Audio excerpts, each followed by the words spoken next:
hello लोगोफोर good morning नोंथांमोननि सिगाङाव आं मोनसे भिडिअ लाना फैदों बियो दिनै फुंबिलिनि रादाब हिसाबै नोंथांमोननो आं खोन्थानो आखायाव लादों जोंनि आसामनि बिथां हिमन्त बिश्व शर्मा बिथाङा दासो 24 मिनिटनि सिगां बेखौ आपडेट खालामना होदों मैयानाथ' जानानै थांबाय बियो दिनैनि रादाब दायो बेवहाय 35 गोदान केसेस मोनदों माने दिनैनि बे आसामाव 35 जना बारायदेरबावबाय आरो बियो बबे बबे जायगानि आं नोंथांमोननो खोन्थानि 18 जना जाहैबाय गलाघाटनि आरो 6 जना जाबाय क'क्राझार क्वारेन्टाइन सेन्टाराव मोनदों आरोना बे क'क्राझाराव मोनसे क्वारेन्टाइन सेन्टार बानायदोंना बे सेन्टारनिफ्राय दिनै फुंबिलियाव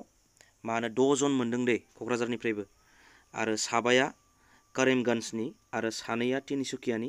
आरो सानैया शिबसागरनि आरो सासेया जरहाटनि आरो सासेबाव बियो जाहैबाय धेमाजि जिल्लानि दा दिनै टटेल बेसेबां मोनदों 35 जन मोनदों आरोना मैया चिराङाव खनसेनो 6 मोनदोंमोन आरो बेजों लोगोसे दाब दाब जायगायाव मोनफादोंमोन दिनै बयनिफ्रायबो बांसिन मोननाय जिल्लाया जाहैबाय गलाघाट जिल्लायाव मोनदों आरोना ओमफ्राय बेनिफ्राय क'क्राझारावबो 6 जन मोनदों सेकेन्डआव क'क्राझाराव दे बिसोरो माने गिनाङा आरोना बिसोरो क्वारेन्टाइन सेन्टाराव थाखानाय मानसि मैया चिराङाव मोननाय माखासे मानसिफ्राबो माने बिसोरबो माने क्वारेन्टाइन सेन्टाराव थाखानाय आरोना बिसोरो गावबा गावनि गामियाव हाबफैयाखै नाथाय दा जों बेखौसो सानना लानांगौ जे सोरबा बबेनिफ्रायबा सोरबा थाबायबोनाय सोरबा साइकेलजों फैनाय सोरबा बायदि मैया बासफोरजों फैनाय बैसोर बिथांमोना माने खारखोमानानै न'फ्राव फैनो हागौ आरोना प्लिज अन्नानै बिथांमोना बे भिडिअखौ नायदोंब्ला बिथांमोना खारखोमानो नाङा आरोना थाफैबानो जाबाय क्वारेन्टाइन सेन्टाराव नोंथांमोनखौ जेबो खालामनाय नङा नोंथांमोनखौ खालि जेनेबा नेम बायदियै दोनगोन बेबायदि आरोना बेखायनो नोंथांमोना गिनोबो नाङा खारखोमानाङा नोंथांमोनखौ जेबो खालामा आरोना मोनसे बादायावसो दोनखागोन नालाय दा बेनो माने 6 जन क'क्राझाराव मोनदों बेखौनो आं खोन्थानो आखायाव लादोंमोन दा टटेल बेसेबां जाखो नै जोंनि आसामाव बेखौ नायबावदो पजिटिभा जाय टटेल मोनबाय 427 आरोना 427 जन मोनबाय ओमफ्राय बिनिनो बासायजाबाय आरोना 57 जना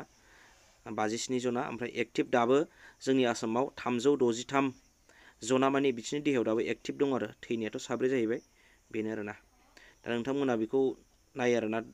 दहाय माखासे फुंबिलिनि रादाब होगिरि बिथांमोनाबो होखांबाय नाथाय बियो दा एकदम रिसेन्टलि गोदान आरोना बियो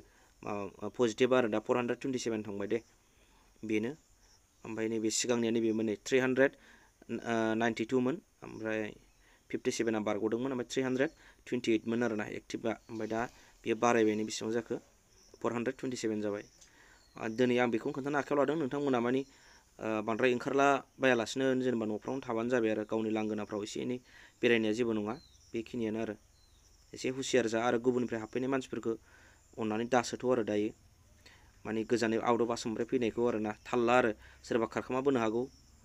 खारखोमानानै न' सिङाव थाखोमा फैनोबो हागौ नालाय बिथांमोना जाय बाहेरानिफ्राय फैदों बिथांमोनाबो जेनेबा बिदि फैयाबा मोजां आरोना क्वारेन्टाइन सेन्टाराव थाहैनायानो मोजां